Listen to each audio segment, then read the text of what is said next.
Una cabeza cerrada puede permanecer consciente por más de 30 segundos después de la decapitación. Un grotesco último minuto y medio en el que los ojos podrían brillar, los labios intentan hablar y la conciencia se desvanece mientras la vida se desvanece. Para Anne Boleyn, segunda esposa de Henry VIII, y tal vez la más famosa reina maldita de la historia, esta asombrosa posibilidad fue solo un aspecto de su ejecución que las cuentas contemporáneas a menudo fanatizan. La verdadera historia de los últimos momentos de Anne revela una tortura psicológica mucho más retorcida que un simple golpe de la espada, un espectáculo político calculado diseñado para destruir no solo su cuerpo, sino su propio legado. Anne's execution stands as a testament to Tudor England's brutal justice system, where that was merely the culmination of a carefully orchestrated humiliation. Mientras muchos libros históricos simplemente notan que ella fue asesinada por la tortura, la realidad de sus últimos días involucra un desmantelamiento psicológico tan metódico que impresionaría incluso a los torturadores modernos. Su ejecución no fue solo un final, sino el último acto en la campaña de Henry VIII, para erradicar a una mujer que había crecido demasiado poderosa para su confort. El 19 de mayo de 1536, Anne Boleyn ya había sufrido 17 días de aprisionamiento en la Torre de Londres, la misma fortaleza donde había preparado su coronación. Solo 3 años antes, había sido coronada reina de Inglaterra en una ceremonia elaborada en Westminster Abbey. Ahora, ella esperaba la muerte en una limbo extraña, repetidamente detenida mientras Henry VIII extendió crudamente su tortura psicológica. Incluso el rey había suministrado a un experto de espada de Calais para realizar la ejecución, en lugar de usar los actos tradicionales de Inglaterra, un detalle que a menudo se presentaba como la gracia, pero que simplemente enfatizaba la naturaleza teatral de lo que iba a venir. Durante sus últimas horas, Anne exhibió una calma casi innatural, descrita por los testigos como alentadora, incluso mientras se preparaba para la muerte. Los psicólogos modernos podrían reconocer esto como la disociación, un mecanismo de defensa psicológico por un trauma extremo. Ella bromeaba que sería conocida como Anne sin cabeza, disfrutando del humor de gallo que mascaró su interior. Pocos cuentos históricos reconocen el terror que debía sentir, sabiendo que su reputación estaba siendo sistemáticamente destruida a través de acusaciones falsas de adulterio, incestos y conspiraciones para asesinar al rey.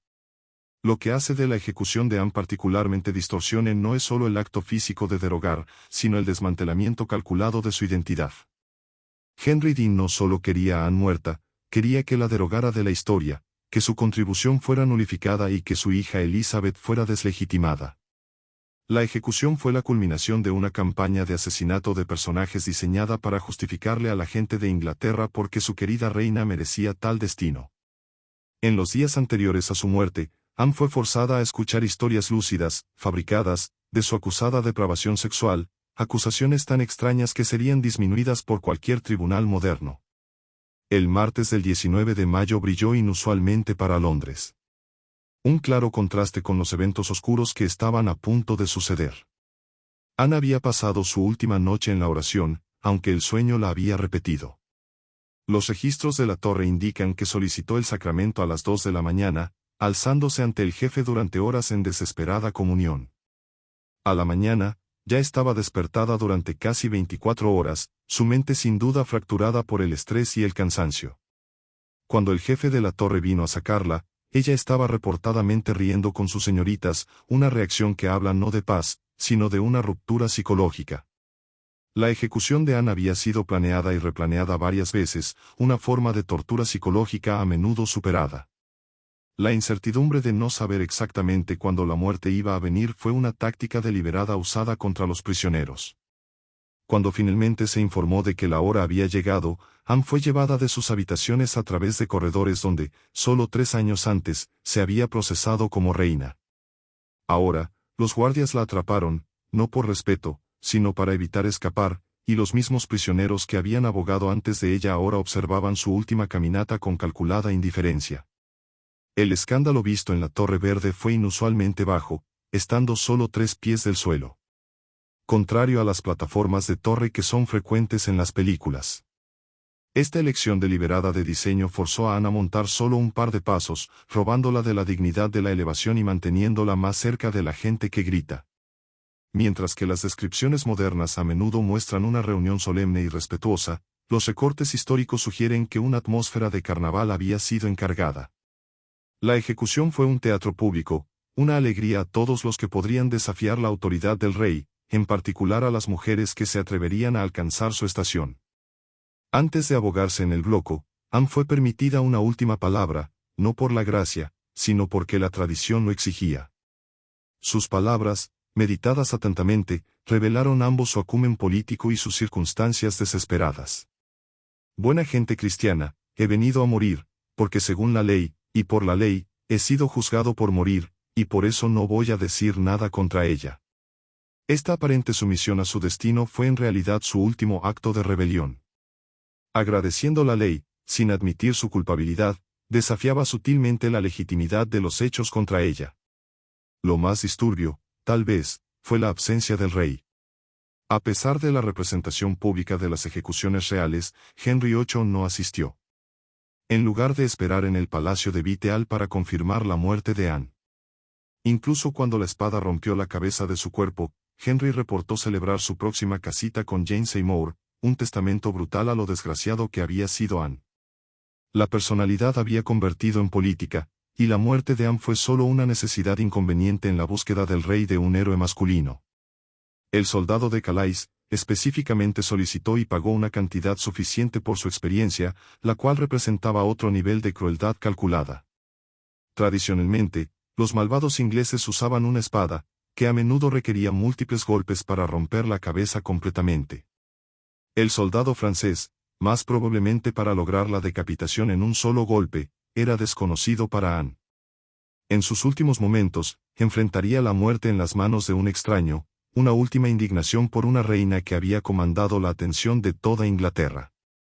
Su espalda, a menudo representada como la mercy para evitar la vista de la espada, en realidad sirvió para un propósito más práctico, para evitar que Anne se rompiera en el momento crucial que podría resultar en una ejecución borrada. Anne se levantaba a la derecha en lugar de poner su cabeza en un bloque, otra tradición francesa que ampliaba la ejecución como un desafío. Esta posición lo forzó a Anne a permanecer tranquila a través de su voluntad, manteniendo la composición incluso mientras el espadista preparaba su golpe. Testigos reportaron que continuamente se movía sus labios en la oración, sus ojos flotando debajo de la espalda mientras se distraía para detectar cualquier sonido de la espada que se aproximaba. El tormento psicológico de este momento, sabiendo que la muerte se aproxima, pero no cuando, representa una forma de tortura raramente reconocida en cuentos históricos sanitizados. La verdadera derrota fue impresionantemente limpia por los estándares de Tudor. Un solo golpe rompió la cabeza de Anne, pero lo que sucedió de inmediato es a menudo omitido de narrativas históricas. Según los testigos, sus ojos y labios seguían moviéndose por varios segundos después de la decapitación. Una respuesta fisiológica asombrosa que ocurre cuando el oxígeno permanece en el cerebro. Algunos cuentos incluso sugieren que sus labios formaban palabras, tal vez continuando la oración interrumpida por el golpe de la espada. El sitio era tan torcido que varios testigos fallaron, mientras que otros se quedaron en horror en esta sorpresa de la conexión tenue entre cuerpo y alma. Tal vez, lo más sorprendente, no había sido preparado un cofre adecuado para los restos de Anne. Sus mujeres en espera, superadas por la tristeza y el horror, tuvieron que arrepentirse para encontrar un cofre adecuado en el que poner su cabeza y cuerpo. Esta visibilidad, aparentemente mínima, habla en volúmenes sobre la dignidad de Anne. Incluso en la muerte, ella era un pensamiento, un problema político resuelto en lugar de un ser humano que merecía un respeto funerario básico. Fue asombrada en un cofre desmantelado dentro de la iglesia de la torre sin una ceremonia cristiana adecuada, como si el rey esperara que su memoria se desvaneciera tan rápido como terminara su vida. Henry's determinación de erradicar a Anne se extendió más allá de su muerte. Los pintores del tribunal fueron instruidos a destruir sus portadas. Sus emblemas reales se borraron de las paredes del palacio y los cuartos se aprendieron rápidamente que mencionar su nombre podría llegar a desfavorecer al rey. Aunque a menudo nos centramos en el acto físico de la ejecución, esta eliminación sistemática de la verdadera existencia de Anne representa una forma de violencia que trascendió su muerte. Un intento de ejecutar no solo una persona, sino un legado. Serían siglos antes de que los historiadores comenzaran el trabajo doloroso de reconstruir la vida de Anne de los fragmentos que sobrevivieron a la derrota de Henry. La ejecución de Anne también traumatizó a los que la observaban, en particular a las mujeres que esperaban, que tenían que limpiar y preparar su cabeza quebrada antes de la muerte. Estas mujeres, temidas de ser implicadas en los crímenes acusados por la reina, tuvieron que realizar esta tarea agresizante mientras mantenían la composición. Varios sufrieron reportadamente pesadillas por años después y al menos uno finalmente entró en un convento incapaz de continuar la vida de la corte después de lo que había visto. Los efectos de la trama psicológica se extendieron mucho más allá de Anne, creando un clima de miedo que permeó la corte de Henry durante el resto de su reino. En el inmediato traslado de la ejecución, la hija de Anne, Elizabeth, no era de 3 años, fue declarada ilegítima y retirada de la línea de su sucesión. La niña, que algún día se convertiría en la reina más grande de Inglaterra, fue efectivamente orada. Su madre fue ejecutada y su padre denunció públicamente su legitimidad. Recuerdos de la corte muestran que Elizabeth de repente, sin ropa adecuada o asistencia adecuada a su estatus anterior, su casa se disolvió casi por la noche. Este cruel tratamiento de una niña representa otra dimensión del horror alrededor de la ejecución de Anne. El punimiento se extendió incluso a su niña inocente. La mayoría de las dedicaciones modernas de las ejecuciones de Tudor faltan para capturar la sensación sensorial. El escándalo habría sonado de la sangre de las ejecuciones anteriores, sonando con las flores en la calma de mayo. El ruido de la gente, manipulado por los soportes plantados, instruidos a apelar a la muerte de la reina, creó una pared de sonido diseñada para desorientarse y asustarla. Anne habría escuchado esta cacofonía crecer más fuerte mientras se aproximaba a la Torre Verde. Los llantos y las llamadas de la persona les encargaban de verla como una monja y un adúltero. Esta humillación pública formó una parte esencial de la justicia de Tudor. La muerte sola nunca fue suficiente como punimiento. La cultura popular a menudo romanticista la última palabra de Anne como un momento de defianza dignificada, pero los recuerdos históricos sugieren una realidad más oscura. Su palabra, aplaudiendo al rey como un rey gentil y soberano, refleja la imposible posición que ocupaba. Incluso al enfrentarse a cierta muerte, Anne no podía hablar libremente. Sus palabras eran consternadas por la preocupación por la futura de su hija y la reacción de los espectadores. Su palabra representa no la libertad de expresión, sino lo opuesto, la última censura de una mujer que sabía que incluso sus últimas palabras se reportarían al rey y pudieran impactar a los que dejaba atrás. La espada que terminó la vida de Anne, especialmente importada de Francia, simboliza el aspecto performativo de su ejecución. Henry no dejó de gastar para asegurar un espectáculo digno de la caída de una reina. El ejecutor mismo se ha practicado a los animales antes de su muerte, determinado a lograr el solo toque limpio que le haría ganar su gran pago. Este profesionalismo frío, la reducción de la muerte de Anne a un desafío técnico, ejemplifica la deshumanización inherente en la ejecución sancionada por el Estado. Anne no fue solo asesinada. Fue procesada por un sistema diseñado para transformar el sufrimiento humano en mensajes políticos. Las historias contemporáneas recuerdan que ningún ejecutor inglés haría la misión, no por ninguna objeción moral, sino porque la técnica de la espada francesa requería un entrenamiento especializado. La espada en sí era muy rápida y pesaba diferente de un rey inglés, diseñada para un golpe horizontal en lugar de un golpe hacia abajo de un rey. Este detalle técnico descarta la naturaleza teatral de la ejecución de Anne. Incluso el método de la muerte fue seleccionado con cuidado para el máximo impacto y la mínima desorganización, asegurando que el espectáculo procedería sin las complicaciones inesperadas de un maldito asesino. Después de que la espada cayera, el testigo Thomas Wyatt, prisionero en la torre y forzado a observar la ejecución de una mujer que había admirado, escribió de la pequeña garganta que tenía tantos dientes en ella. Sus lamentaciones poéticas capturan la grotesca transformación de Anne de reina adornada a una muerte objetiva. La cabeza cerrada fue inmediatamente tapada por sus mujeres llorando, pero no antes de que la ejecución la sostuviera en el suelo. Un gesto tradicional para demostrar la sentencia completada al público.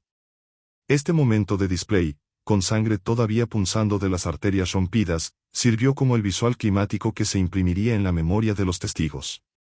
Los recuerdos de la torre indican que los restos de Anne fueron asombrados tan rápidamente que los derechos de asesinato cristianos eran abreviados casi a no existencia.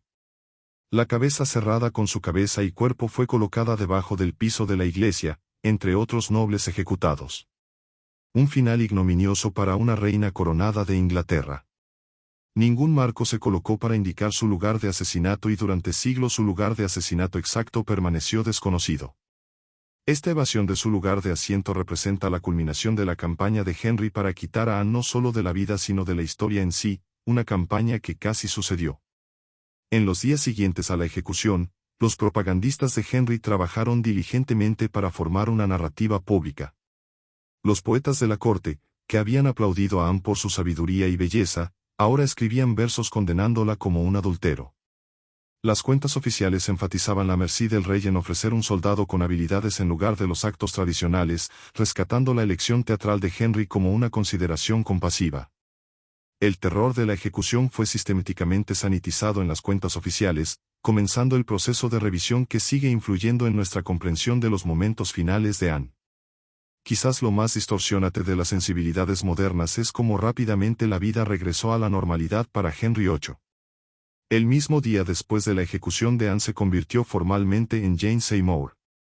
Dentro de 2 semanas de enviar a su segunda esposa a la Scala, Henry se casó con su tercero en una ceremonia tranquila en el Palacio de Viteal.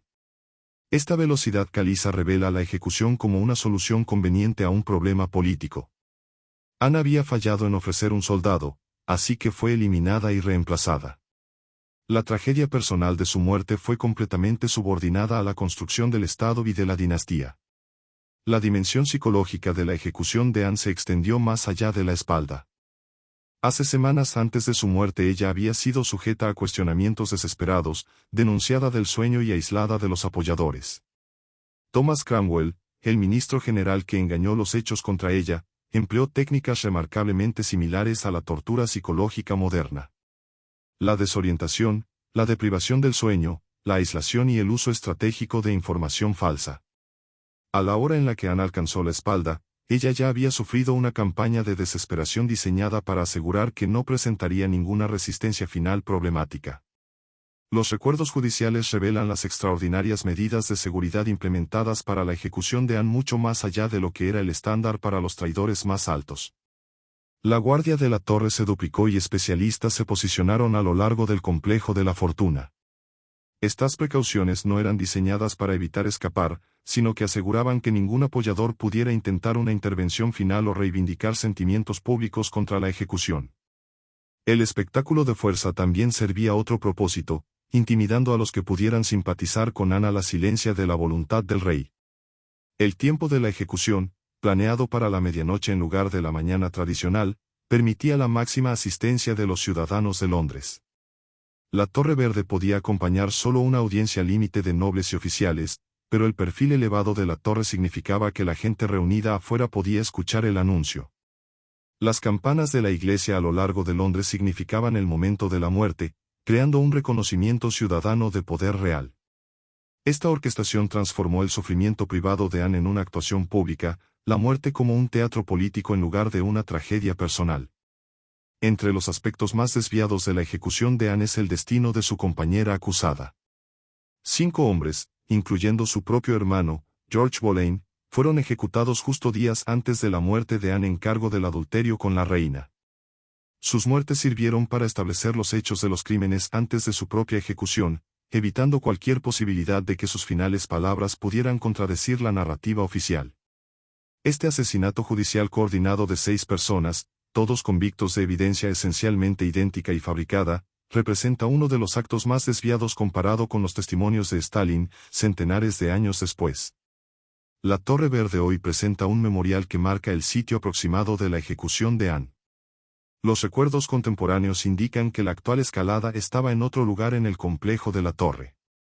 Esta confusión geográfica es emblemática de cómo la muerte de Anne ha sido repetidamente reformada y retocada, tanto físicamente como históricamente, para servir diferentes narrativas. La versión romántica y sanitizada de su ejecución, encontrada en la cultura popular, tiene poca semblanza a la guerra psicológica, el asesinato de personajes y la crueldad calculada que caracterizó sus finales días en mayo de 1536. El horror de la ejecución de Anne Boleyn no se basa solo en el acto físico de derrotar, sino en su comprensión como la culminación de una campaña para destruir a una mujer que había nacido demasiado alto para el confort de la sociedad. No fue solo ejecutada, fue su reputación destruida, sus logros nulificados, su propia existencia casi erradicada de la historia. cuando examinamos el contexto de sus finales días, la tortura psicológica, la humillación pública, la teatralidad calculada y el intento de erradicación de su memoria, nos enfrentamos a un horror mucho más turbio que la rápida aceleración de un espadón de Calais. Desde una perspectiva psicológica moderna, la ejecución de Anne representa un estudio de casos de asesinato de personajes y de gasolinería sancionada. Los hechos contra ella, desde el adulterio con múltiples hombres, incluyendo a su propio hermano, hasta la conspiración de envenenar al rey, eran tan extraños que nunca se pondrían en ningún tribunal moderno. Pero a través de la cuidada manipulación de la opinión pública, el uso estratégico de la tortura para extraer las confesiones de los hombres acusados y el control de todas las narrativas oficiales, el gobierno de Henry ha convencido a muchos que Anne merecía su muerte. Esta manipulación sistemática de la realidad en sí constituye tal vez el aspecto más asombroso de su ejecución. 5 siglos después, la ejecución de Anne Boleyn sigue fascinando precisamente porque representa la intersección de tragedia personal y calculación política. Su muerte no fue simplemente el final de una vida, sino una actividad orquestada y diseñada para justificar las acciones de un rey y la memoria histórica.